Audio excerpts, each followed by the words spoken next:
lecture. Sud Radio, l'œil de l'expert. L'œil de l'expert ce matin va nous aider à prendre un peu de hauteur. C'est le docteur Laurent Carilla. Bonjour. Bonjour, vous êtes Valérie. psychiatre, médecin spécialisé en addictologie. Vous êtes porte-parole de l'association SOS Addiction. On vous voit régulièrement dans l'émission de Faustine Bollard.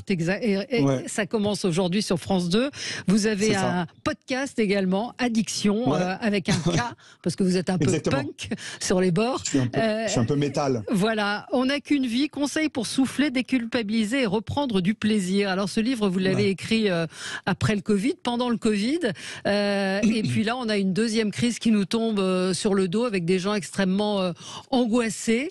Il tombe à point, non, votre livre? Ouais, j'ai l'impression que ça tombe à point, vraiment. Au départ, je l'ai écrit un peu pour moi, ce bouquin, parce que j'avais écrit beaucoup de livres sur la psychiatrie, l'addictologie, les addictions, etc. Et là, j'avais envie d'être beaucoup plus large. Et l'idée, c'était... on vous entend plus. On vous a perdu. Peut-être vous retrouver dans un instant. Oui, c'est un livre qui sort un petit peu de ce que vous faites d'habitude, de l'addictologie, et qui remet un petit peu sur le devant l'importance d'aller bien. Ça commence, et je pense que c'est une phrase qui parlera à tout le monde. On n'a qu'une vie, qui arrive assez spontanément dans les discussions qu'on peut avoir ou dans ce qu'on se dit, surtout après le Covid. On vit qu'une fois, donc faisons-nous plaisir.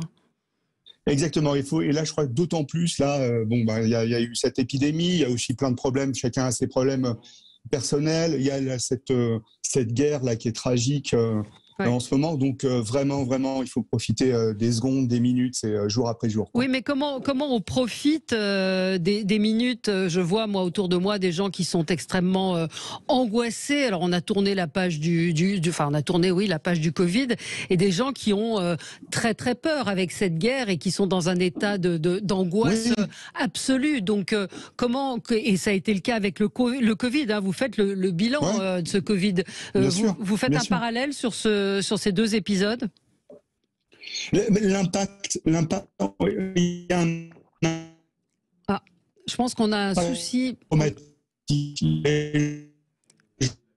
Alors on va essayer de vous appeler au téléphone, parce que la liaison Zoom ne fonctionne pas bien. Pourtant vous n'êtes pas très loin. Donc on va essayer de vous appeler pour parler donc de ce livre dans lequel vous évoquez tout ce qui est syndrome post-traumatique, tout ce qu'on peut ressentir après un événement comme celui du Covid, ou même comme la crainte d'une guerre, et vous donnez un certain nombre de trucs pour justement en sortir, pour essayer de se dominer, et on apprend plein de choses dans votre livre. Je ne sais pas si vous êtes avec nous, Laurent Carilla.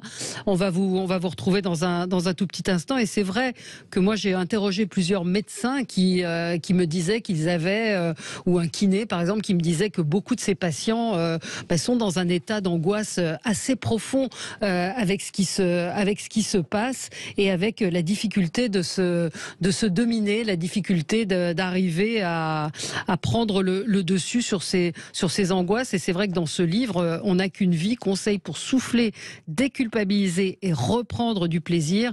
Il y a un certain nombre d'indications qui peuvent nous aider et nous accompagner. Laurent Carilla, donc oui, ce sera mieux au téléphone. Vous dites acceptons de nous faire du bien. Alors comment on s'y prend? Vous donnez ce que je viens d'expliquer, vous donnez un certain nombre de clés, vous expliquez tous les aspects en fait des choses qui peuvent nous angoisser et leurs conséquences. Bien sûr, mais d'abord le premier mot-clé, c'est ralentir. Il faut ralentir dans sa vie les choses. Alors c'est facile à dire en théorie, mais c'est de l'entraînement. C'est un peu comme le running qu'on fait le dimanche matin. Donc là, il faut en faire un peu tous les jours. Il faut ralentir dans son travail. Il faut ralentir globalement les choses de sa vie. C'est-à-dire qu'il faut être dans du bien faire, en fait. Il ne faut pas faire tout en speed. Il faut arrêter de se faire des listes sans arrêt de tâches à faire, des tâches interminables. Il faut assouplir sa charge, en fait, sa charge mentale qui existe chez les enfants, chez les ados, chez les femmes et chez les hommes. Donc c'est ça le premier point, c'est Ouais. Pour avoir du bien-être, il faut savoir bien faire les choses. Mais... Et pour bien faire les choses, il faut ralentir. Faut ralentir. Stéphane, un auditeur me dit avoir des routines fixes. C'est un petit peu ce que vous dites au début du livre, hein, à propos du sommeil. Réveillez-vous à heure fixe, mangez à heure fixe 3 repas par jour, avoir une activité routinière quotidienne, 1 ou 2 heures avant de se coucher, des petites siestes. C'est de se donner aussi des temps à soi. Hein. Exactement. Et le problème dans notre société actuelle, c'est qu'elle est tellement speed, la société, elle est tellement, tout va très vite, elle est tellement addictogène qu'on n'a plus le temps pour rien, en fait. Ouais. On court après le temps. Et c'est là le vrai problème. Quel lien vous faites avec l'addiction, vous qui êtes un spécialiste des addictions? Oui. Quel lien vous faites? Pourquoi est-ce qu'on devient addict à quelque chose? C'est la conséquence du fait justement d'avoir peur de se poser, entre autres? Non, l'addiction. Alors oui, ça c'est un élément psychologique qui peut faire partie du multipanel des facteurs de risque de l'addiction. Parce que l'addiction, c'est une maladie. Ouais. Et l'addiction, il y a des facteurs de risque, il y a de nombreux facteurs de risque. Et c'est vrai qu'au centre de ces facteurs de risque, il y a des facteurs personnels. Donc comme comment notre puberté s'est faite, comment on s'est développé, notre maturité cérébrale, etc. Et ça interagit avec des facteurs psychologiques, entre autres. Et dans ces facteurs psychologiques, il y a tout notre tempérament, la peur du danger. On n'a pas peur du danger, justement. On aime les nouvelles sensations. On a un vide constamment en nous, etc., etc. Donc, ces petits éléments psychologiques, ça fait partie d'un multipanel de facteurs de risque, en fait, d'addiction. Et il n'y a pas de lien fort entre la vie quotidienne des gens de tous les jours et l'addiction. Quand l'addiction se rajoute, les gens sont malades en plus, en fait. Oui. Il y a un chapitre, évidemment, on ne peut pas tout aborder, mais vous évoquez ce qu'est une crise de panique, vous évoquez les différentes techniques aussi pour essayer de se calmer sur la méditation. Mais alors, il y a le chapitre 9 où vous parlez des écrans et les écrans. Et alors là, j'ai appris plein de mots. Le phubbing, le sleepphoneur, la selfitose, la tasagorophobie digitale. Qu'est-ce que c'est que tout ça? En fait, c'est toute une nouvelle terminologie un peu connectée. J'avais envie aussi, dans ce chapitre-là, sur les écrans, parce que les écrans, ça fait partie de notre vie, à tous et à toutes. J'avais envie un peu de dédiaboliser, pas de banaliser les choses, pas de diaboliser les choses, mais de remettre à juste place l'histoire des écrans et utiliser aussi, donc il y a plein de conseils pour les ados, pour les enfants, pour les adultes, etc. Et il y a cette terminologie connectée, donc la tasagoraphobie digitale, c'est quand vous envoyez des messages, il y a des gens qui font de véritables moments d'angoisse et de stress et de paranoïa parce qu'ils ne reçoivent pas la réponse tout de suite. Le phubbing, c'est les gens qui sont à table et il y en a un qui sort son portable et qui ne fait pas attention aux autres. Le sleepphoneur, c'est celui qui dort en permanence avec son téléphone. Enfin, il y a tout un tas de terminologies et plein de gens se retrouveront là-dedans et je pense que on peut aussi corriger les choses quand on connaît les termes. Oui. Vous parlez également de tout ce qui est bobomanie, hypocondrie et cyberchondrie. C'est vrai que le Covid... il y a eu un boom. Il y a eu un boom sur l'hypocondrie. D'ailleurs, aujourd'hui, dès qu'on a le nez qui coule, on pense qu'on a le Covid. Vous l'avez vous aussi observé? Oui, j'ai observé. J'ai observé en fait le phénomène de cyberchondrie. Donc c'était l'hypocondrie via Internet en fait. C'est-à-dire que les gens allaient, dès qu'il y avait des symptômes, ils allaient vérifier tout. Et il y a certaines personnes qui sont envahies par ça et qui ne peuvent pas faire autrement. Dès qu'il y a le moins de symptômes, ils vont chercher des pathologies sur Internet. Et ça, je le déconseille fortement. Oui, sauf que c'est compliqué. Il y a des choses, des choses qu'on lit dans votre livre où on se dit, oui, il a raison. Vous évoquez aussi la folie des régimes. Soyons body positifs. Lâchez-nous le maillot, qui contribue à l'angoisse. Moi, je le vois chez les plus jeunes quand on voit Instagram qui semble représenter la beauté, le corps parfait et qui donne des angoisses assez profondes chez des jeunes. Donc vous dites tous les corps sont de bons corps. En clair, la morphologie n'étant en aucun cas un indicateur de bonne santé. Quand même, il vaut mieux être mince et riche que gros et pauvre. Enfin, si je schématise, oui, s'accepter comme on est, mais vous parlez des excès en fait, c'est ça? Oui, je parle plutôt des excès. Non, il y a des morphologies, il y a une génétique pour les corps. Et puis moi, c'était ce thème de body positif. Et je l'ai eu justement dans une émission avec Faustine Bollard, produit par Stéphanie Guérin. Ça commence aujourd'hui.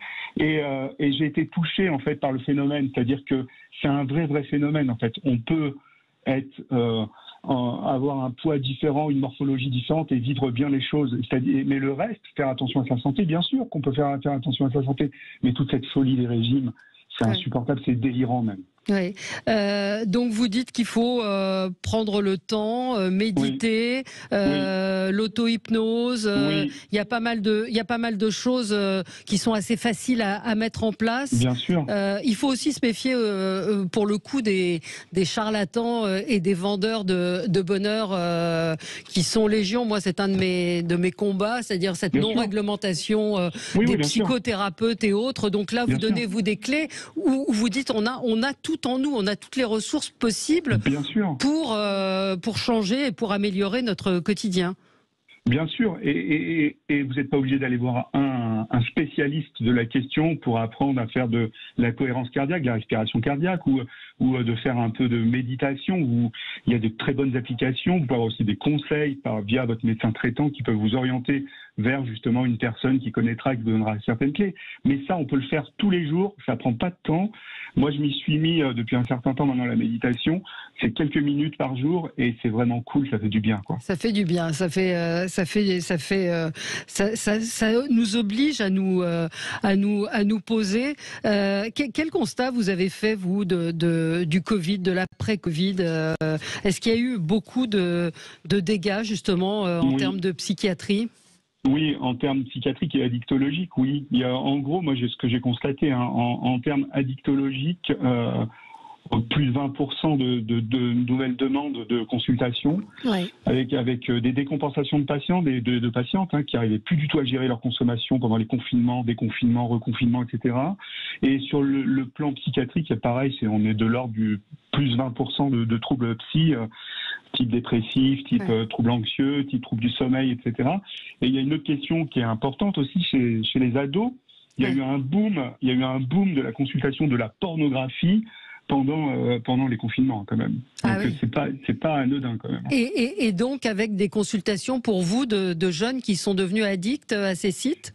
Non, alors ils sont pas devenus addicts à ces sites, c'était de l'hyperconsommation. Ado, on est très peu addicts, en fait, on a très peu la maladie.